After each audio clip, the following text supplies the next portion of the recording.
छत्रपती शिवाजी महाराजांचा, वंचित बहुजन आघाडीचा, वंचित बहुजन आघाडीचा, बाळासाहेब आंबेडकर तू मागे बढो, हम तुम्हारे साथ हैं,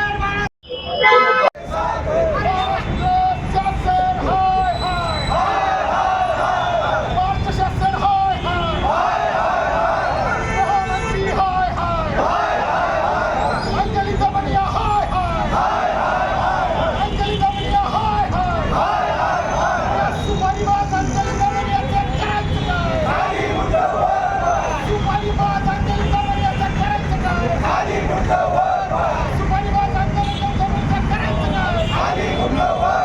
त्या वतीने आदरणीय बाळासाहेब आंबेडकरांच्या आदेशाने जालना जिल्ह्यातील अनवा येथील धनगर समाजातील तरुण कैलास बोराडे याच्यावर जो अमानुषपणे त्याला लोखंडी सळईचे चटके देऊन त्याच्यावर जो प्राणघातक हल्ला झालेला आहे, त्या हल्ल्याच्या निषेधार्थ तसेच महाराष्ट्रामधील ढासळलेली कायदा आणि सुव्यवस्थेच्या निषेधार्थ आम्ही आज या क्रांती चौकामध्ये निदर्शने करत आहोत. आणि आम्ही या निदर्शनाच्या माध्यमातून गृहमंत्री जे देवेंद्र फडणवीस आहेत त्यांचा कार्यभार हा अत्यंत अयशस्वी झालेला आहे. ते अतिशय नाकामयाब मुख्यमंत्री आणि उपगृहमंत्री ठरलेले आहेत. म्हणून आम्ही त्यांचा राजीनामा या ठिकाणी मागत आहोत आणि वंचित बहुजन आघाडीच्या वतीनं मागणी करत आहोत की कैलास बोराडे असेल किंवा बीड मधील प्रकरणं असतील, या सगळ्या पीडितांना न्याय मिळाला पाहिजे, त्यांना आर्थिक मदत तात्काळ झाली पाहिजे आणि त्यांच्या उपचाराचा जो खर्च आहे तो सुद्धा शासनाने केला पाहिजे आणि त्यांच्या कुटुंबाला पोलीस संरक्षण दिलं पाहिजे. आणि यापुढे अशा घटना घडू नये म्हणून कायदा आणि सुव्यवस्था राखायची असेल तर महाराष्ट्राला स्वतंत्र गृहमंत्र्यांची गरज आहे. कारण मुख्यमंत्री आणि गृहमंत्री हे दोन्ही एकत्र सांभाळू शकत नाही.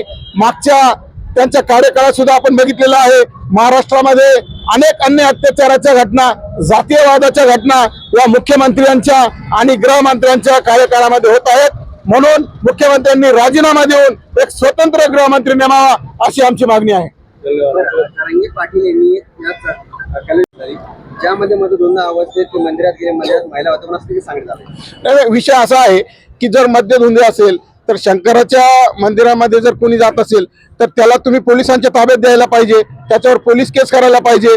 परंतु लोखंडीत तापलेल्या सळईनं एखाद्याला चटके देणं आणि त्याच्यावर जीवघातक प्राण हल्ला करणं हे काही कायद्याला धरून होत नाही आणि हे माणुसकीला धरून सुद्धा होत नाही. त्यामुळे त्याच्यावर कायदेशीर कारवाई जर झाली असती तर ते अधिक योग्य झालं असतं, ना की कायदा हातात घेऊन त्याच्यावरती प्राणघातक हल्ला. कैलास बोराडेनं जे हिंदू समाजाच्या भावना दुखलेल्या आहे, जे नंदी आहे त्याच्या बाजूला बसलेला आहे, चैन उघडलेली आहे असं त्यांचं म्हणणं आहे. कसं बघतं याकडे? या बाबतीमध्ये त्यांना कायदेशीर कारवाई काय जी करायची असती ती त्यांनी करायला पाहिजे होती, परंतु त्याच्यावर प्राणघातक हल्ला करायला नव्हता पाहिजे.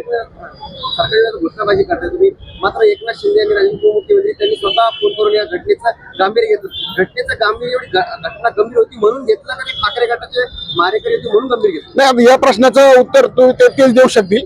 आम्ही या प्रश्नाचं उत्तर देऊ शकत नाही त्यांनी का गांभीर्याने घेतलं, परंतु आम्ही मात्र माणुसकीच्या नात्याने मात्र गांभीर्याने घेतलेला आहे. तुमची जी एक मागणी आहे का हा सरकारी खर्चातून त्यांच्यावर उपचार व्हायला पाहिजे, ती जबाबदारी उपमुख्यमंत्री एकनाथ शिंदे यांनी घेतली नाही, ती घेतली असेल परंतु शासनाचं प्रथम कर्तव्य आहे. एकनाथ शिंदेनी वैयक्तिक जर घेतली असेल तर त्यांचं आम्ही स्वागत करतो, परंतु प्रथम कर्तव्य शासनाचं आहे. काय म्हणली? वंचित जागा झालाय, ओबीसी जागा नाही झाला. नाही, वंचित जागा ओबीसी सुद्धा जागा झालेला आहे आणि इथून पुढे तुम्हाला सुद्धा हे दिसतील. कारण की या शासनाच्या काळामध्ये, बीजेपीच्या शासनाच्या काळामध्ये वारंवार वंचितांवर आणि ओबीसींवर आणि बहुजनांवर अन्याय करण्याचाच कार्यक्रम हे करत असतात. जितेंद्र शिरसाट, मराठवाडा विभागीय कार्यक्रम प्रमुख.